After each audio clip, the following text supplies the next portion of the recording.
Selamat siang Tribuners, kembali lagi berjumpa bersama saya Fiorena Jiratno pada program Highlight Koran Tribun Timur edisi Jumat 28 Agustus 2026. Tentu beragam informasi terupdate telah kami sajikan pada edisi cetak kita hari ini. Maka dari itu pada segmen utama kita tayangan hari ini kita akan menampilkan dan juga mengulas beberapa headline, halaman dan juga rubrik. Bagi Tribuners yang hendak berlangganan bersama kami, langsung saja menghubungi kami di nomor 0411 811 5500 atau juga menghubungi kami via hotline Tribun Family Card di nomor 081141355555. Langsung saja kita beralih pada halaman utama kita edisi hari ini, diawali dengan informasi mengenai 5 tuntutan mahasiswa di Kota Makassar. Federasi Serikat Pekerja Maritim Makassar mendesak Presiden Prabowo Subianto dan Wakil Presiden Gibran Rakabuming Raka mundur dari jabatannya.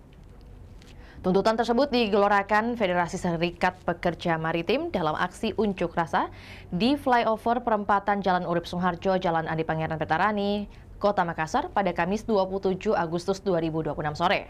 Pendemo datang menggunakan puluhan sepeda motor dan 1 mobil bak terbuka sebagai panggung orasi dilengkapi pengeras suara.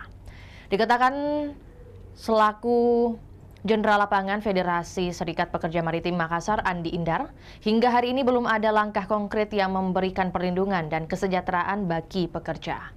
Demonstran juga mendesak Ketua DPR RI, Kapolri, Jaksa Agung, dan Ketua Mahkamah Agung mundur.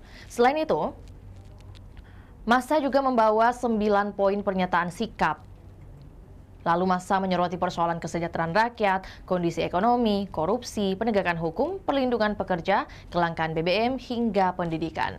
Bagi pendemo, berbagai persoalan tersebut menunjukkan perlunya perubahan dalam tata kelola pemerintahan, penegakan hukum, serta kebijakan yang lebih berpihak kepada rakyat.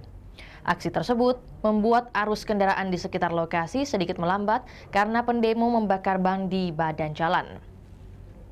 Andi Indar mengatakan, pernyataan sikap dalam aksi tersebut disusun berdasarkan persoalan sosial, ekonomi, dan hukum, juga ketenagakerjaan yang mereka nilai masih terjadi di Indonesia. Kemerdekaan seharusnya diikuti dengan kesejahteraan rakyat, dan ia menilai negara wajib menghadirkan pemerintahan yang berintegritas, akuntabel, transparan, dan terbuka. Lalu tentu juga masih pada halaman utama kita edisi hari ini Tribuners, ada juga Dinas Kesehatan Parepare yang menyuap DPRD pakai sebuah kardus resmi. Oleh Dinas Kesehatan Kota Parepare menyerahkan uang 1 miliar rupiah kepada pihak DPRD Parepare menggunakan kardus resmi. Lalu adegan penyerahan uang mencuat dalam rekonstruksi kasus dugaan korupsi Dinas Kesehatan Parepare yang dilakukan Subdit Tipidkor Ditreskrimsus Polda Sulawesi Selatan.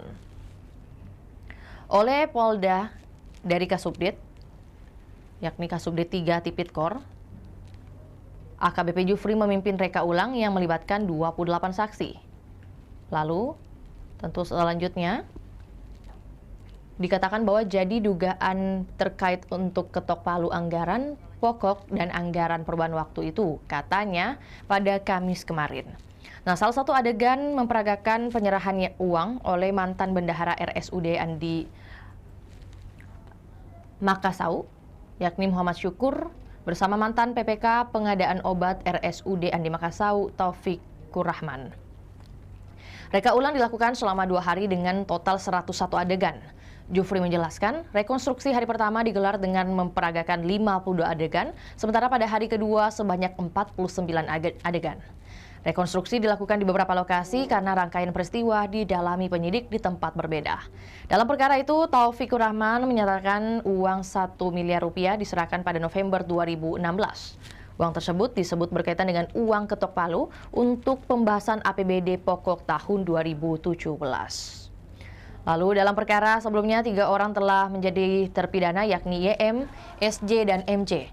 Dari keterangan para saksi dalam perkara yang telah ingkrah tersebut, penyidik menemukan indikasi adanya pihak lain diduga menerima aliran dana maupun memerintahkan penyaluran uang. Jufri, selaku Kasubdit 3 Tipidkor Polda Sulawesi Selatan, tentu mengatakan rekonstruksi dilakukan untuk mendalami fakta baru tersebut. Lalu lanjut lagi pada halaman 1 hari ini, juga ada informasi mengenai laporan on the spot 200 Nahdlin Sulawesi Selatan yang telah tiba di Surabaya. Oleh rombongan Lillahi Ta'ala atau Romli, Sulawesi Selatan tiba di Pelabuhan Tanjung Perak, Surabaya pada Kamis kemarin. Sekira 200 Nahdlin turun dari KM Dharma Rucitra 5 setelah menempuh perjalanan laut dari Pelabuhan Soekarno-Hatta, Makassar. Setelah kapal bersandar sekira pukul 10 waktu Indonesia Barat, rombongan mulai turun dan berjalan menuju terminal GSN Jamrut Utara. Jaraknya sekira 100 meter dari lokasi kapal bersandar. Satu persatu peserta membawa barang bawaan mereka sembari berjalan menuju terminal. Atribut NU mewarnai rombongan. Sejumlah peserta mengenakan seragam Banser dan jas Ansor. Sebagian lainnya memilih duduk di pelataran terminal sambil menunggu bus yang disiapkan panitia. Suasana cukup ramai, peserta saling menyapa dan berkumpul setelah perjalanan panjang di atas kapal.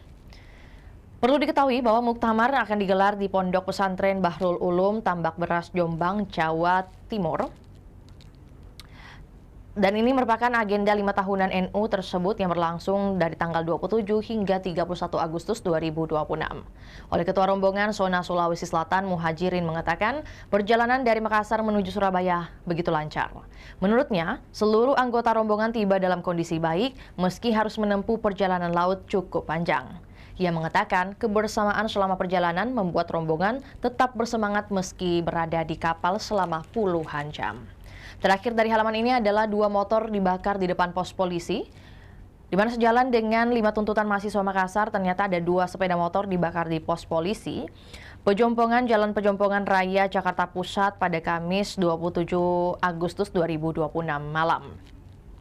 Berdasarkan keterangan sejumlah saksi, pembakaran dilakukan oleh sekelompok orang yang belum diketahui identitasnya. Warga sekitar tampak ramai mendatangi lokasi untuk menyaksikan kejadian tersebut. Nah, salah satu warga bernama Yogi mengatakan sepeda motor yang terparkir di depan pos pol diduga dibakar oleh sejumlah orang yang mengenakan seragam sekolah. Saksi lainnya, atas nama Riki, mengatakan sekelompok orang yang diduga pelajar awalnya datang dari arah karet. Riki melihat kelompok tersebut membawa bambu, kayu, maupun batu. Tak berselang lama, Riki melihat sejumlah orang yang diduga polisi berpakaian preman berkumpul di dekat pospol. Menurut Riki, kelompok yang diduga pelajar tersebut kemudian melempari para polisi menggunakan batu hingga petugas berlari meninggalkan lokasi. Setelah itu, sekelompok pria tersebut menarik 2 sepeda motor dan membakarnya di jalan. Riki menduga sepeda motor tersebut merupakan milik anggota kepolisian.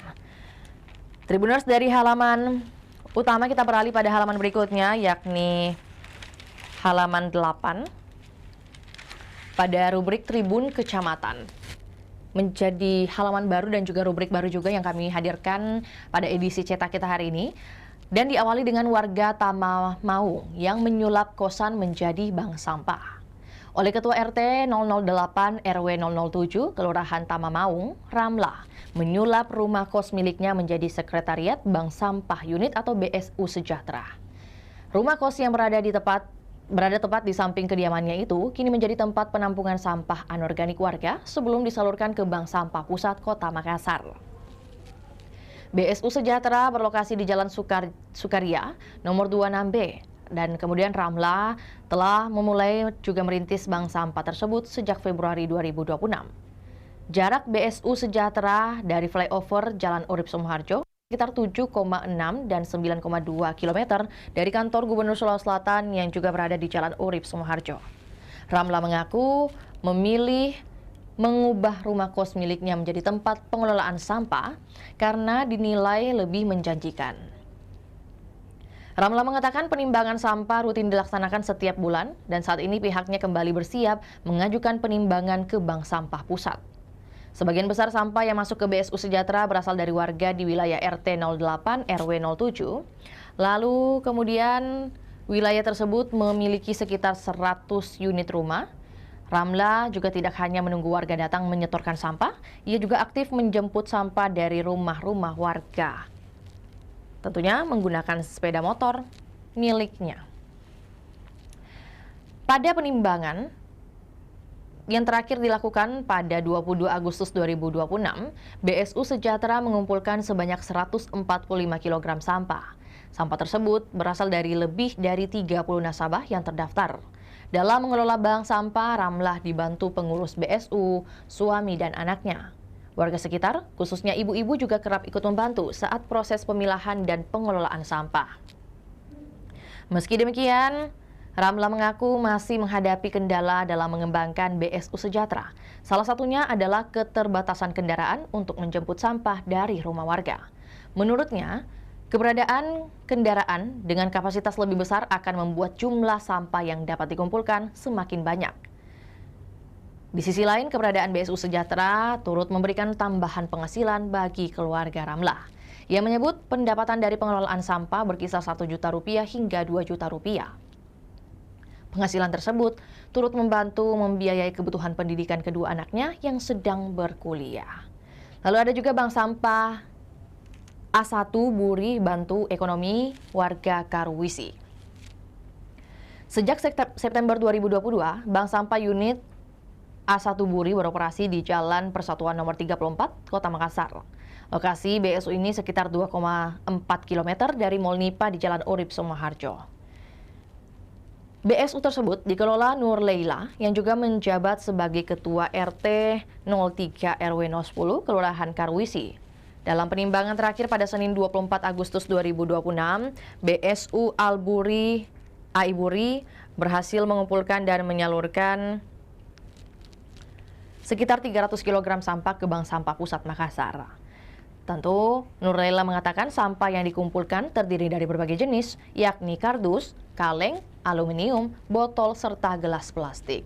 Di sisi kanan juga ada kisah sepasang lansia di Karampuang yang kelola bank sampah, di mana sampah dari sejumlah pelaku usaha di sepanjang Jalan Baitur Rahman, Kelurahan Karampuang, Kota Makassar, Kecamatan Panakukang, disalurkan ke Bank Sampah Unit D5.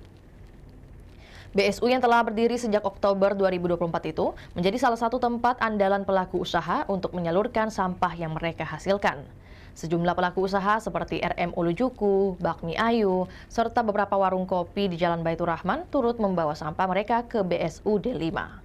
BSU D5 berlokasi di Jalan Baitur Rahman nomor 430 dan dikelola Kahar Misakar selaku direkturnya. Kahar merupakan suami dari marhumi Idris, Ketua RT 006 RW 002 Kelurahan Karampuang. Keduanya yang telah memasuki usia lanjut bahu-membahu mengembangkan bank sampah dan mengelola sampah warga. Pada penimbangan terakhir pada Rabu 26 Agustus 2026, tercatat sebanyak 205 kg sampah yang berhasil dikumpulkan BSU D5. Terakhir, dari halaman ini adalah lansia merupakan penyumbang sampah terbanyak di BSU Jemaat Efata Bilawayah Panaikang.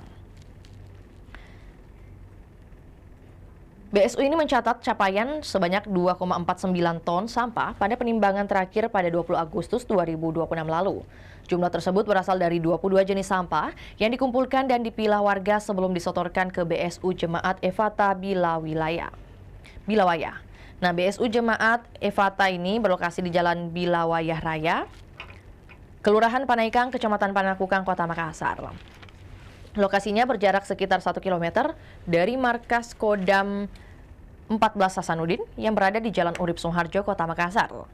Mayoritas nasabah merupakan warga RW 02, Kelurahan Panaikang, yang secara mandiri mengumpulkan sampah dari rumah masing-masing untuk kemudian disetorkan sesuai jadwal penimbangan. Menurut Agus, tingginya volume sampah yang terkumpul tidak lepas dari aktivitas sejumlah warga lanjut usia yang rutin mengumpulkan sampah di sela waktu mereka. Bahkan kata Agus, ada lansia yang mampu memperoleh penghasilan hingga 1,5 juta rupiah dari sampah yang dikumpulkan dan disetorkan pada penimbangan terakhir. Agus menjelaskan, BSU Wilayah Efata Bilawayah telah berdiri sejak tahun 2024 dan pembentukan bank sampah tersebut merupakan bagian dari program Persekutuan Wanita Gereja Toraja Klasis Makassar Tengah. Terakhir yang akan kita ulas Tribuners ada pada halaman berikutnya, yakni halaman 9 edisi hari ini. Kita awali dengan tak perlu temui lurah, sampaikan aduan lewat Lontara Plus. Wali Kota Makassar mengajak warga memanfaatkan Lontara Plus untuk menyampaikan berbagai persoalan di lingkungannya. Warga kini tidak perlu lagi datang langsung ke kantor lurah, camat atau balai kota untuk menyampaikan aduan. Pemerintah Kota Makassar mengembangkan Lontara Plus sebagai super app yang menggabungkan berbagai layanan pemerintahan dalam satu platform. Munafri memaparkan inovasi tersebut dalam talk show Zona Inspirasi secara live di studio redaksi Kompas TV, Jalan Palmera Selatan, Jakarta pada Kamis kemarin. Dikatakannya bahwa aplikasi Lontara Plus merupakan layanan publik terpadu atau super app pemerintah Kota Makassar yang kita kembangkan untuk mengintegrasikan berbagai layanan pemerintahan ke dalam satu platform digital. Tak hanya layanan, Lontara Plus juga menjadi kanal bagi masyarakat untuk menyampaikan persoalan yang mereka temui di lingkungan masing-masing. Mulai dari masalah infrastruktur, kebersihan, persoalan sosial, hingga kebutuhan masyarakat lainnya dapat disampaikan melalui aplikasi tersebut. Ia mencontohkan ketika menemukan saluran air tersumbat, infrastruktur yang membutuhkan penanganan, maupun fasilitas publik yang bermasalah bisa lewat Lontara Plus. Lalu ada juga pemerintah kota yang mengevaluasi kinerja 12.918 P3K. Evaluasi ini menjelang pembaruan surat keputusan atau SK kerja dan untuk memastikan pegawai yang diperpanjang masa kerjanya benar-benar memenuhi kewajiban dan target kinerja yang telah ditetapkan. Nah, saat ini ada 12.918 P3K pemerintah Kota Makassar, terdiri atas P3K penuh waktu 6.311 orang dan P3K paruh waktu 6.607 orang. Oleh Kepala Badan Kepegawaian dan Pengembangan Sumber Daya Manusia Daerah Kota Makassar, Kamelia Tamrin Tantu mengatakan, evaluasi tidak hanya dilakukan BKPSDMD. Penilaian awal menjadi kewenangan masing-masing kepala organisasi perangkat daerah. Dalam evaluasi, absensi menjadi salah satu indikator utama. Kehadiran pegawai akan dibandingkan dengan pelaksanaan tugas dan tanggung jawabnya selama bekerja. Kinerja harian juga menjadi perhatian. Jika target dari pekerjaan tidak terpenuhi, Kepala OPD memiliki kewenangan untuk mengevaluasi pegawai tersebut. Hasil evaluasi menjadi dasar usulan ke BKPSDMD. Kamelia menyebut, persoalan disiplin termasuk dugaan pungutan liar dapat menjadi bahan pemeriksaan kembali. Batas penting evaluasi sebelum 1 Oktober, SKP 3K sudah harus diperbarui, baik untuk diperpanjang maupun tidak. Lalu terakhir dari halaman ini ada 358 aplikasi dalam satu platform, sejalan dengan kemudian bagaimana kemudahan yang dihadirkan dalam satu platform Lontara Plus. Gagasan Lontara Plus ini berawal dari kondisi layanan digital pemerintah Kota Makassar yang sebelumnya tersebar di berbagai organisasi perangkat daerah. Nah, saat itu terdapat sekitar 358 aplikasi yang ternyata digunakan untuk mendukung berbagai kebutuhan pemerintahan. Banyaknya aplikasi dinilai membuat sistem pelayanan menjadi kurang sederhana. Karena itu, pemerintah Kota Makassar mulai mendorong integrasi agar masyarakat tidak perlu berhadapan dengan banyak platform berbeda. Bagi seorang Munafri Arifuddin, Wali Kota Makassar, transformasi digital bukan sekedar memperbanyak atau membuat aplikasi baru. Digitalisasi harus mampu membuat birokrasi bekerja lebih efektif, mempercepat pelayanan, sekaligus membangun komunikasi yang lebih mudah antara pemerintah dan masyarakat. Nah, Tribuners, informasi tadi dari halaman 1, 8, dan juga 9 untuk edisi hari ini sekaligus menutup perjumpaan kita pada segmen utama. Berikutnya kita akan beralih pada segmen kedua untuk menyaksikan titik-titik ataupun juga ruas jalan di wilayah Kota Makassar berdasarkan pantauan CCTV dari Diskominfo Kota Makassar. Kita saksikan bersama berikut laporannya, selamat menyaksikan.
Download Tribun X sekarang.